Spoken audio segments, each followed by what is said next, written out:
Балким кийин мэриянын өзүнө да бекерек болуп калса өзүнө колдонсо болот. Ошто бул борбордук базарды чакка чыгаруу планы бар көптөн бери. Ошон үчүн бул жерде келечекте баягы маанилүү район болуп калат го дейм, баягы продавай, покупаемости жакшы болгон райондордун бири болуп.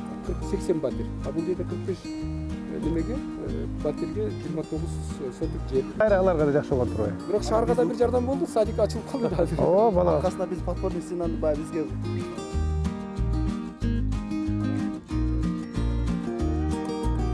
9 кабат, 106 квартира, 3 подъезд, газообразный чөп.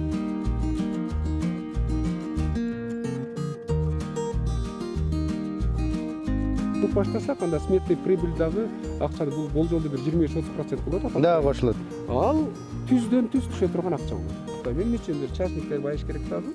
Эмне үчүн мэрия байыбаш керек? Силердин репутацияңарда. Бул дагы баягы биринчи кадам что. Бул аванс да. Ошол болду.